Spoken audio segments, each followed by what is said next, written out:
네, 절차 지향에 대한 절차 지향 프로그래밍 언어와 그다음에 객체 지향 프로그래밍 언어의 차이점에 대해서 좀 이야기해 보도록 하겠습니다.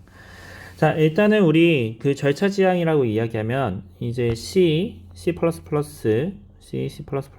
중에서 우리 C 언어가 이제 절차 지향이라고 이야기하고요. C++는 객체 지향이라고 하는데 사실 우리 절차 지향과 객체 지향을 살펴보면 이제 지향이라는 이야기를 우리 조금 다뤄봐야 되겠습니다.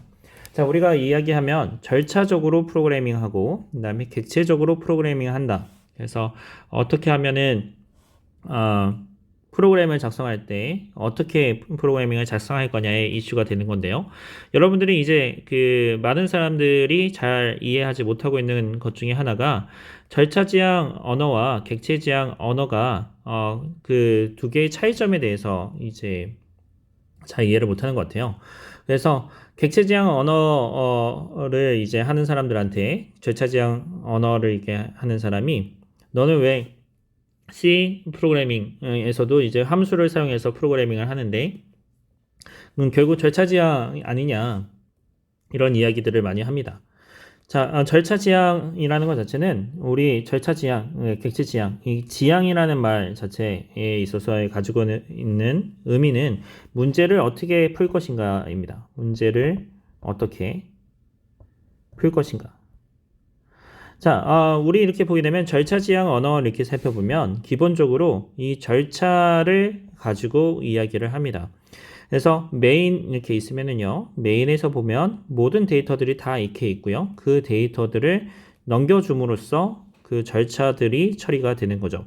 자, 마치 여러분들이 나중에 프로그래밍 수업 이후에 보게 되면은 이제 컴퓨터 아키텍처 같은 수업을 하게 되면은 뭐 이런 것들 배울 거예요.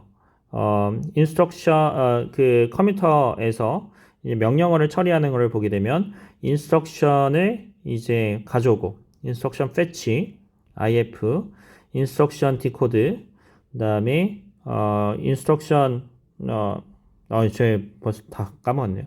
그다음에 뭐 스토어 execution, 그다음에 스토어 뭐 이렇게 되어 있는데 이게 지금 보게 되면은 파이프라인 명령어 파이프라인이죠. 그래서 인스트럭션을 가져오고 인스트럭션이 어떤 인스트럭션인지 해석하고 그것을 수행하고 그다음에 처리하는 형태로 이렇게 처리를 합니다.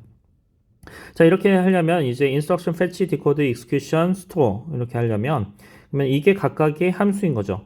인스트럭션을 가져오는 함수, 인스트럭션을 디코드하는 함수, 실행하는 함수, 그 다음에 저장하는 함수 이렇게 함수가 있고 데이터가 이렇게 흘러가는 거예요. 데이터를 흘려보내서 이렇게 흘려보내서 처리가 되는데 그러면 이 데이터를 흘려보내서 처리한다라는 말 자체가 이제 어떤 거냐면요. 펑션들 이렇게 있지 않습니까? 이 펑션들은 정의가 돼 있고 그 다음에 이 펑션 안에서 사용하는 데이터들이 이렇게 있어요. 이 펑션 안에서 우리가 메인에서 다루고자 하는 진짜 중요한 데이터들 이 프로그램의 에서 가장 중요한 데이터가 있겠죠. 그 기준이 되는 혹은 우리가 결국 그 프로그램의 목적이 되는 이제 데이터들이 이제 보통 메인이나 아니면은 요 바깥에 정역 변수로 정의를 하고요. 그 데이터를 이제 전달해서 어떤 처리를 하는 거죠. 전처리를 하는 겁니다. 마치 공장에서 이제 그 공정들 여러 개의 공정들을 처리하는 것과 같은 효과들을 나타냅니다. 그래서 데이터들을 전달하고 받고 그 다음 데이터를 다음 공정으로 넣고 처리하고 그래서 이렇게 절차적으로 이제 문제를 푸는데요.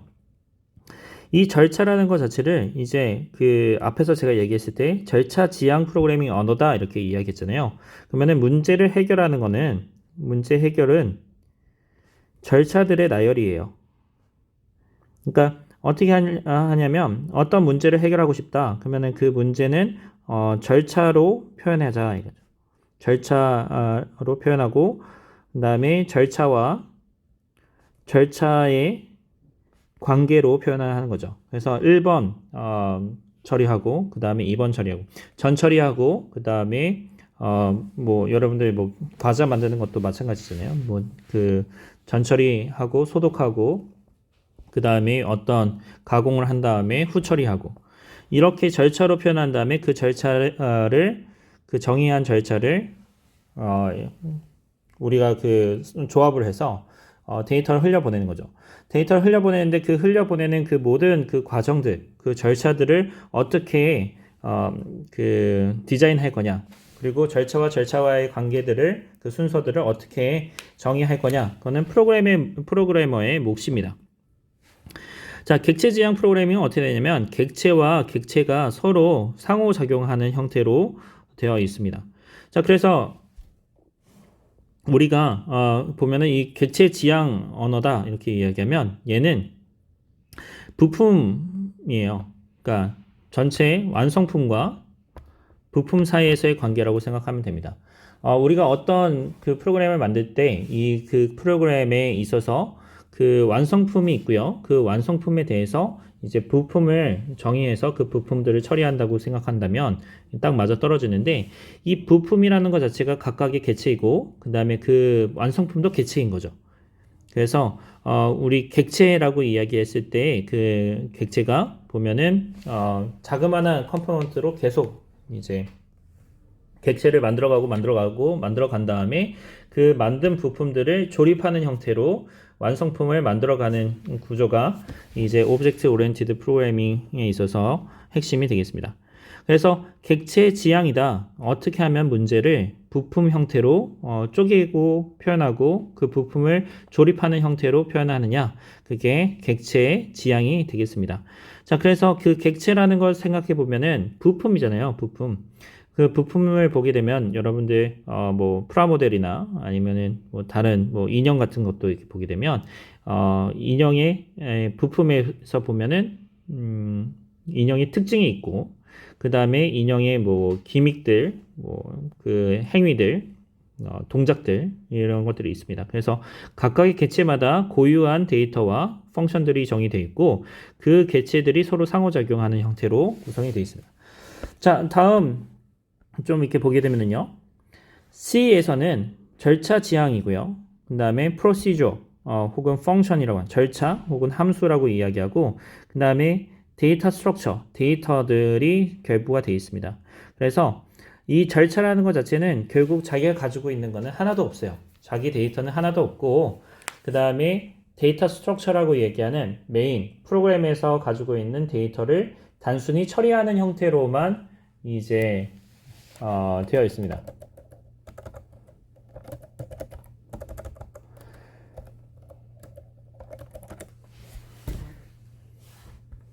자, 그 다음에 C++에서는 객체 지향인데요. 객체 지향, OOP라고 이야기를 합니다. 그래서 이 OOP라는 것 자체는 오브젝트와, 그 다음에 그 오브젝트와 이게 프로그래밍 패러다임이라고 이야기합니다. 어떤 이제 사고의 틀이라고 생각하면 되겠습니다. 프로그래밍 하는 철학이다. 이렇게도 볼 수 있고요.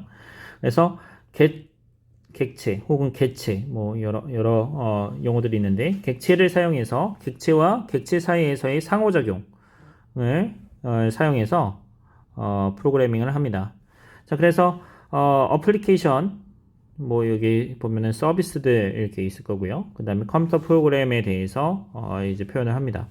그래서 객체 지향이다 라고 이야기하면 가장 핵심이 되는 그 특징들 세 가지 이렇게 있어요. 그래서 인캡슐레이션, 폴리모피즘, 인헤리턴스 이렇게 있는데 파이썬 같은 경우에 여러분들 클래스가 제가 제공되니까 객체 지향적인 요소들을 좀 가질 수 있다 이렇게 이야기하는데 실제로는 폴리모피즘, 인헤리턴스는 파이썬에서 지원을 합니다. 근데 인캡슐레이션 부분들은 지원하지 않아요. 인캡슐레이션 혹은 그 데이터 은닉성, 뭐 인포메이션 하이딩이라고 하는데 인포메이션 하이딩은 제공하지 않습니다. 자, 이게 이제 기본적으로 인포메이션 하이딩이 되지 않기 때문에 발생하는 여러 가지 이슈들이 있는데 요거는 그 인포메이션 하이딩, 데이터 은닉이나 캡슐화에 대해서 설명할 때 한번 설명해 보도록 하겠습니다. 자, 지금 여기에서 있는 것이 가장 핵심이 되는 이제 객체 지향과 절차 지향의 대표적인 예라고 볼 수가 있어요. 자, 우리가 여기서 보게 되면은 자동차를 가지고 우리 얘기를 하고 있습니다. 자, 자동차에 대해서 우리가 프로그래밍을 하겠다라고 한번 생각해 보죠. 자, 우리가 지금 보게 되면은요, 그 자동차 뭐 게임에서 우리 자동차를 만든다고 생각해 보죠. 자동차 에이전트를 만든다라고 했을 때 이 자동차에 대해서 어떤 동작을 정의할 거냐, 자동차를 어떻게 프로그래밍으로 만들 거냐, 이렇게 생각해 볼 수가 있을 겁니다. 자, 이 프로그래밍을 한다고 했을 때 문제를 어떻게 정의할 거냐부터 우리 생각해 볼 수 있을 건데요.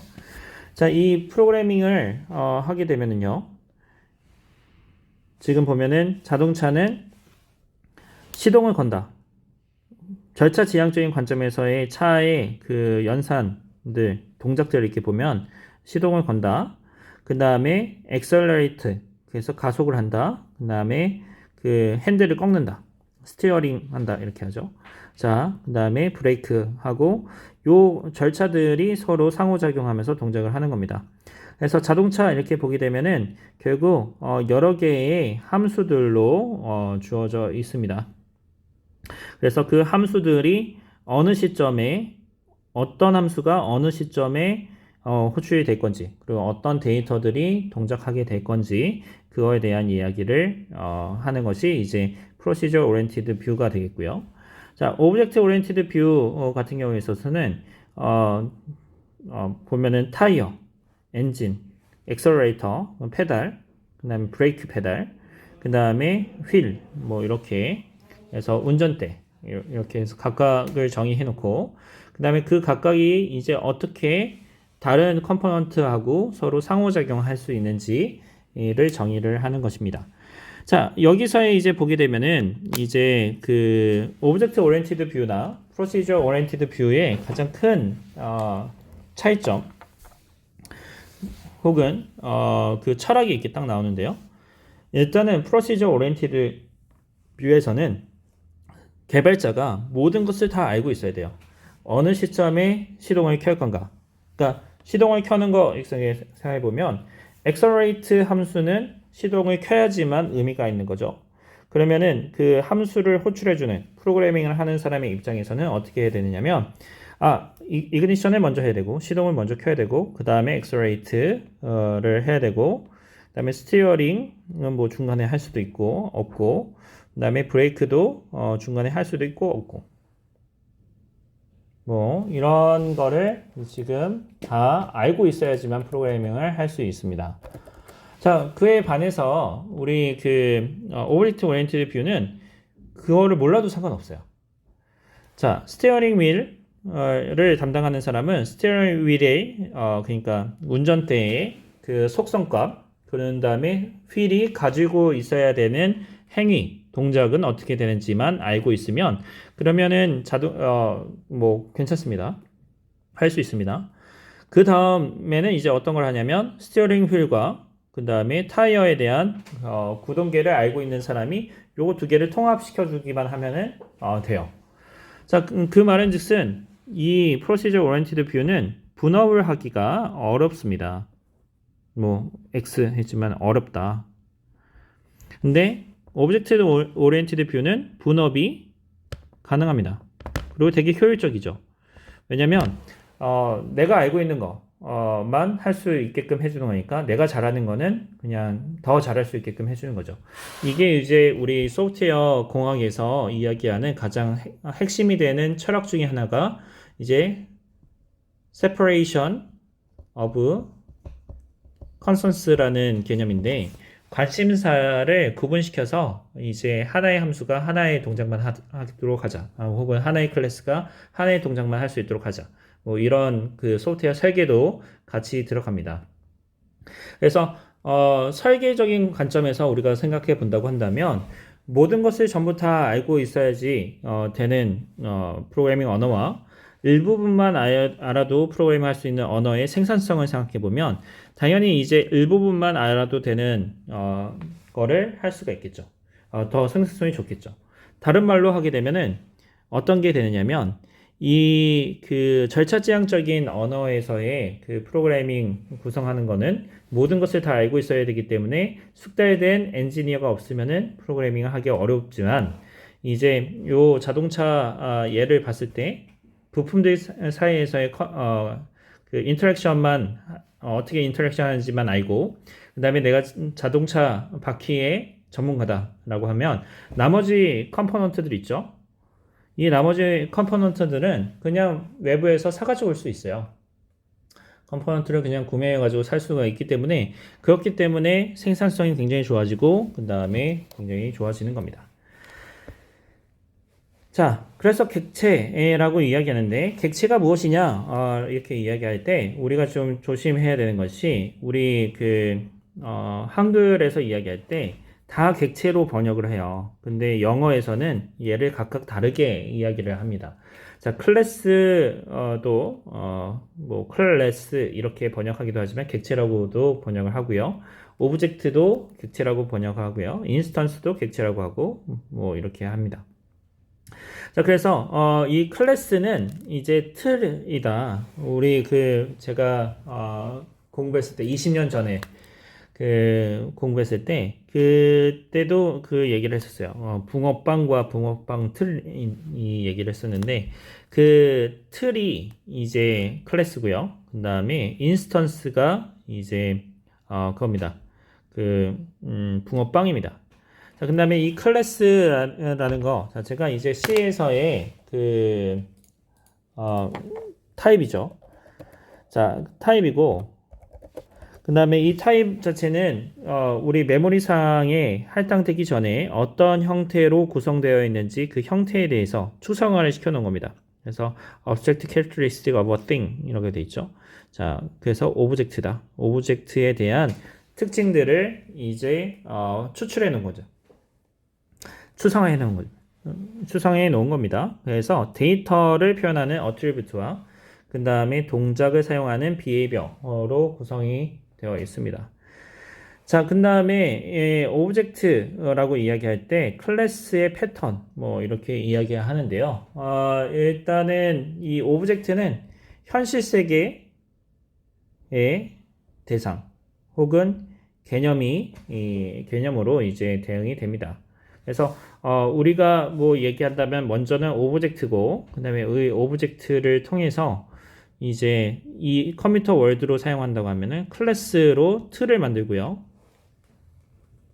그러니까 뭐 여러분들 공장에서 틀 만드는 것처럼 이제 틀을 만들고요.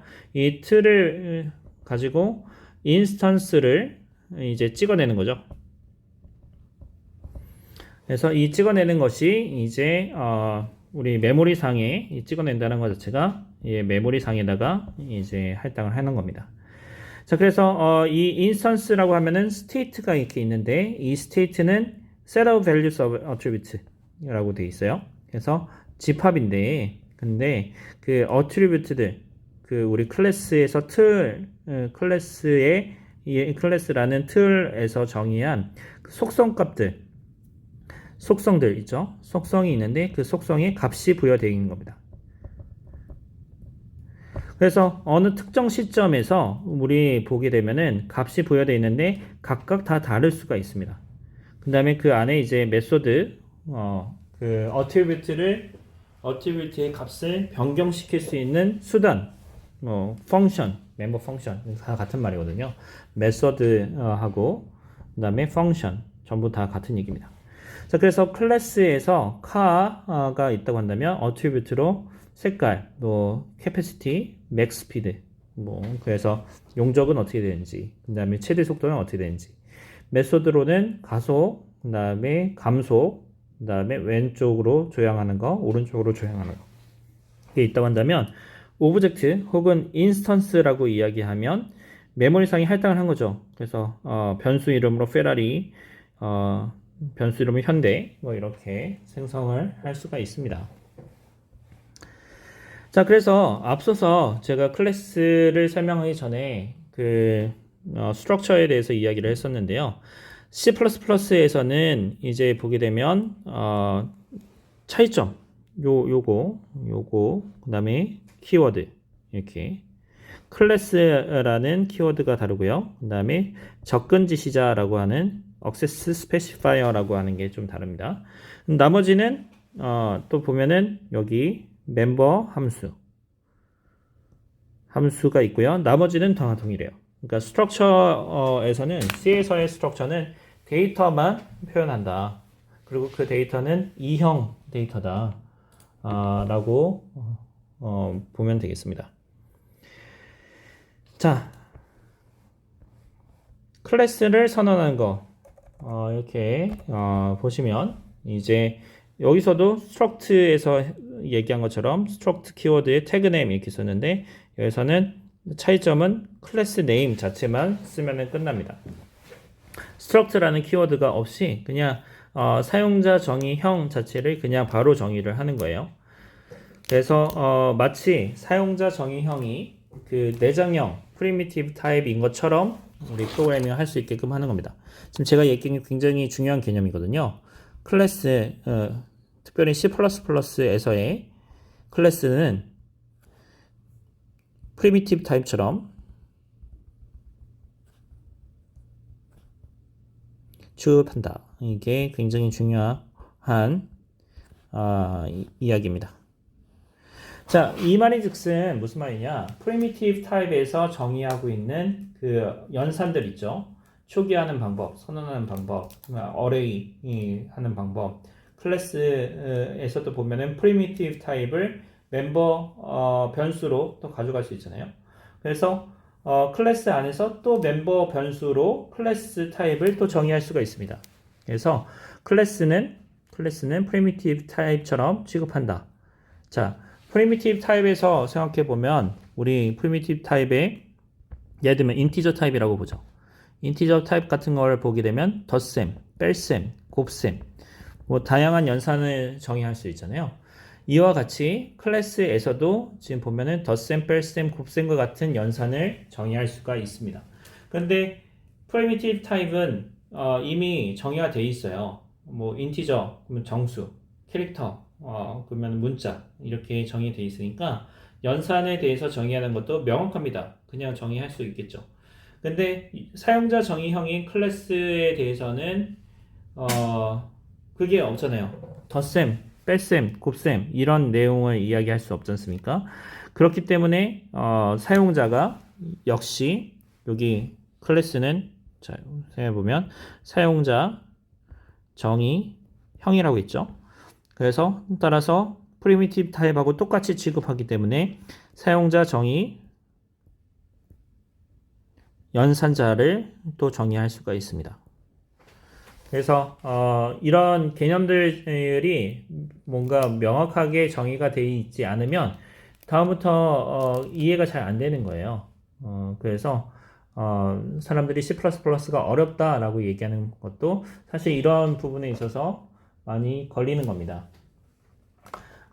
기본적으로 사용자 정의형 이렇게 하면은 그 사용자 정의 연산자도 같이 정의가 된다.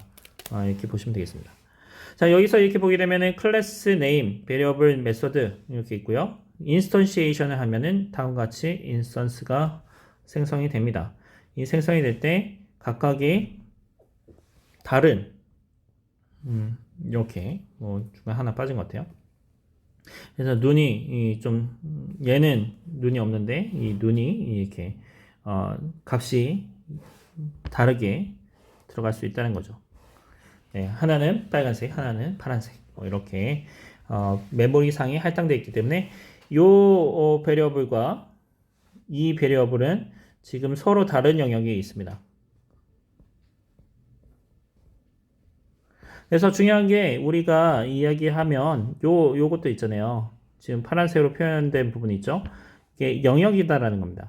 독자적인 그 인스턴스에 마다 부여된 독자적인 영역이다. 이렇게 이해하면 되겠습니다. 인캡슐레이션인데 이 인캡슐레이션은 그 펑셔널 디테일 그 동작적인 부분들이나 아니면 그 뭐죠? 데이터들에 대해서 숨겨놓는 겁니다. 그래서 외부에서 볼 수 없게끔 하고요. 그 다음에 정의하는 거에 information hiding, 정보 데이터 은닉이다 이렇게 이야기를 하고요. 인터페이스를 정의하는데 이 얘기가 뭐냐면 인터페이스를 통해서만 데이터에 접근할 수 있도록 하자.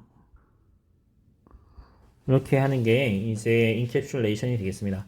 자, 인캡슐레이션을 할 때 가장 중요한 게 뭐냐면 뭐 TV 이렇게 이야기 보거나 여러분들의 핸드폰도 마찬가지죠.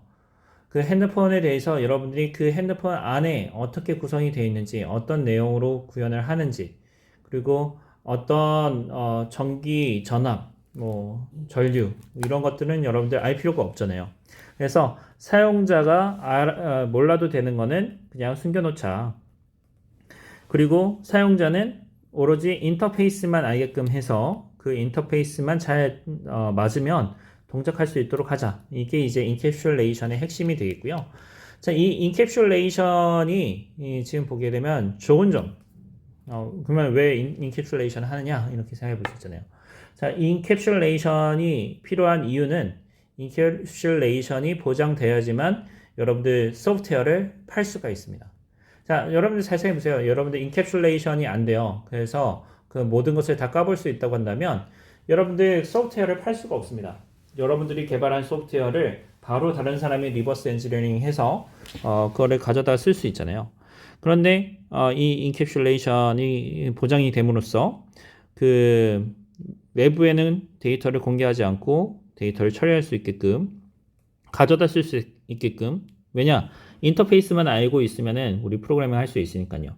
그래서 인캡슐레이션이 그런 특징을 가지고 있습니다. 자, 인캡슐레이션에 있어서 우리가 얘기하는 거는 이제 separation to separate an interface 그죠. 그래서 인터페이스와 그 다음에 실행 구현과는 이제 분리시켜서 인터페이스만 맞으면 어디서든지 다 동작할 수 있도록 이렇게 하는 겁니다. 이게 이제 여러분들 가장 대표적인 예가 이 인캡슐레이션의 가장 대표적인 예가 우리 전기 콘센트죠. 소켓이죠, 소켓. 그래서 우리 지금 보면은 아무 생각 없이 220V다 하면은 그 220V 꽂으면 동작한다라는 것을 보장해주고 그 다음에 기대하는 것도 동작하는 것을 기대하는 거죠. 굳이 이제 전기가 얼마나 되는지 전기가 어떠한 처리가 되는지 관심이 없는 거죠. 자, 그래서 인터페이스만 맞으면 그러면은 그 내부적인 내용을 바꾸지 않고서도 우리 프로그래밍을 할 수 있다라는 장점이 생깁니다. 자, C++에서 인캡슐레이션이 어떻게 구현되느냐? 여기 access specifier라는 접근 지시자를 사용해서 사용이 되는데 이 접근 지시자를 보게 되면 public, private, protected 요 세 가지 접근 지시자를 사용해서 접근을 제어를 합니다. 그래서 보게 되면은 public이라 하면 이제 public으로 선언되어 있으면 이 public으로 접근 지시자에서 선언된 시점에서부터 시작해서 요 다음 access specifier를 만나거나 아니면은 curly braces를 만날 때까지 이 영역에 선언되어 있는 모든 것은 외부에 오픈되어 있는 거고요. private로 그리고 protected로 선언되어 있는 거는 숨겨져 있습니다. 그리고 특별히 이제 private는 자기 자신만 이야기되고 protected는 이제 상속받는 클래스에 대해서는 공개. 자기 자신에서는 공개고 그 외에는 모두 비공개가 이제 프라이빗이 되겠습니다. 자, 그 다음에 이제 다이나믹 바인딩이라는 개념이 있는데 이 다이나믹 바인딩 지금 제가 앞에서 설명한 거 있죠. 그 인캡슐레이션에 대해서도 이야기했고요. 그 다음에 보면은 인캡슐레이션에 대해서 이야기했고요. 그 다음에 상속에 대한 것들은 우리가 계속 이야기를 했기 때문에 그리고 뭐 프로젝트 설명하면서도 같이 얘기를 했기 때문에 그냥 넘어갈 수 있을 것 같고요. 다이나믹 바인딩에 대해서 이야기해야 되는데 이 다이나믹 바인딩이 폴리모피즘의 핵심이 되겠습니다. 그래서 단지 그냥 한 다양한 타입이 있다, 형이 있다, 폼이 있다. 그걸로는 이제 의미가 없고요.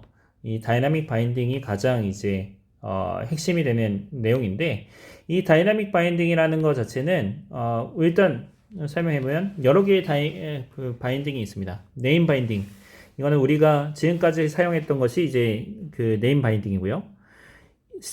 식별자를 사용하면 그 식별자의 메모리 공간이 1대1로 대응이 되는 거예요. 자, 그래서 바인딩 타임을 생각해 보면 이제 그 컴파일 타임에 그 바인딩이 됩니다. 그러니까 컴파일 타임에 우리가 정의한 식별자와 그다음에 메모리 상에 있는 그 변수가 서로 이제 연결이 되는 거죠. 그래서 우리가 실제 사용을 할 때 변수 이름을 쓰면 거기에 메모리 공간, 뭐 인티저 변수를 선언했다고 하면 인티저 공간이 할당이 되고 인티저 공간이 서로 연결되어 있다라고 지금 이해를 하고 넘어가는 거죠. 자, 그런데 런타임 바인딩이라는 거는 이제 오브젝트 오리엔티드 프로그래밍 랭귀지에서 정의하는 건데, 뭐 다이나믹 바인딩, 네이프 바인딩, 버추얼 바인딩이라고 이야기를 합니다.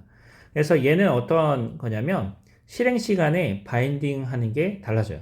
그래서 그 실행 시간 때, 그러니까 프로그램이 실행되고 있는 동안에 해당 메모리 공간에 위치해 있는 애가 어떤 거냐에 따라서 다른 동작을 할 수 있게끔 해주는 것이 이제 다이나믹 바인딩입니다. 얘는 사실 코드를 보면서 좀 이야기를 해야 되는데, 이 네임 바인딩, 는 뭐 기존에 있었던 거고, 바인딩 타임, 이렇게 하는데, 얘가, 한글 문화권에서, 요런 거 많이 하잖아요. 갸가 하면은 그 사람이 뭐 예전에 얘기했던 그 사람이냐 라고 했을 때 여기서 보면은 대명사들 있죠. 그게 이제 사실 우리가 저거 이거 뭐 이런 얘기 많이 하잖아요. 저거 이거 영어로 이야기하면 뭐 that this 이렇게 하는데 이 용어 자체가 우리가 가리키는 대상이 무엇인지에 따라서 다른 결과를 주죠. 요게 이제 우리 폴리모피즘에 있어서 다이내믹 바인딩의 핵심이 되겠습니다. 그래서 어플리케이션을 보게 되면 연산자 혹은 펑션 오버로딩에서 많이 사용을 하고요. 자, 연산자 오버로딩 같은 경우에 보면은 인티저 더하기 인티저는 인티저를 주고 플로트 더하기 플로트는 플로트를 주는데, 다 보면은 더하기라는 연산을 사용해서 오버로딩을 하고 있다는 겁니다. 자, 폴리모피즘은 이제 단형성 이렇게 해가지고 실제 오브젝트가 어떤 오브젝트이냐에 따라서 다르게 동작한다 이고요. 그 다음에 상속에 대해서 또 지원합니다. 이거는 이제 나중에 그 수업 컨텐츠에서 설명을 할 거고요. 나중에 수업 컨텐츠 설명할 때 좀 더 구체적으로 설명하지 않을까 싶네요. 자, 그래서 폴리모피즘 앞에서 얘기했던 그 다이나믹 바인딩에 있어서의 그 특징인 폴리모피즘 좀 설명을 하면 뭐 데이터 타입 서로 다른 데이터 타입이 들어오더라도 하나의 인터페이스로 다양한 처리를 할 수 있게끔 해주자 이건데, 이게 말이 무슨 말인지 잘 이해가 안 될 거예요.